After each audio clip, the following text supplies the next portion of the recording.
بسم الله والصلاة والسلام على رسول الله. اليوم درت هذا الطبق تاع البولات، حبيت نشاركه معكم. هذا الطبق لتزيين الأطباق، زينوا به الأطباق. نحضروه للضيوف. نحط كمية من اللحم مطحون أو الداند عشي، توم رابي، شوية ملح، شوية كمون، زنجبيل، كركم، فلفلة حمراء، توابل الدجاج أو الشاورما، لا موتارد نصف ملعقة، حبة بيض، وربع ملاعق زيت. هنا عندي كمية تاع 100 ألف تاع داند عشي، يعني إذا كان عندك كمية قليلة ديري ربع ملعقة تاع توابل، وثلث ملاعق لا شابلور.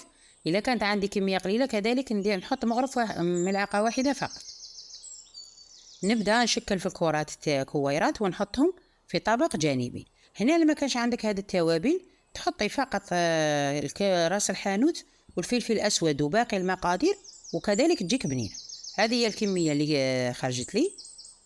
في طاجين نحط شوية زيت شوية زبدة ونحط لي بولات تاوعي يتقلاو.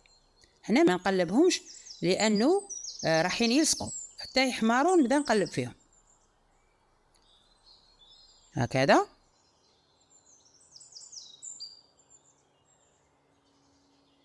كي يتحمروا نحط شوية توم رابي،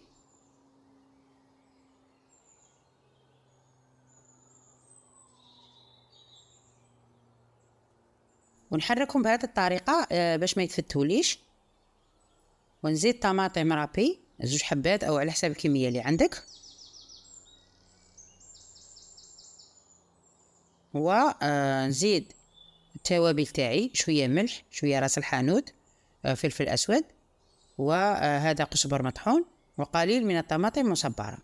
ونحرك ونضيف لهم نصف كاس ماء. هنا تكون على نار هادية جدا، نار قليلة. هذه كمية كانت حضرتها من قبل زدتها. نحط نصف كاس ماء وتكون النار قليلة جدا، ونغطيهم ونخليهم يطيبوا من الداخل مدة ربع ساعة يكونوا واجدين. إذا النار تكون قليلة باش لاصوص تاعي ما تنشفليش. وهذه هي الوصفة. هنا راهم واجدين. نقدمها في طبق التقديم، يعني اللي ذاقوها قالوا لي جات بنينة.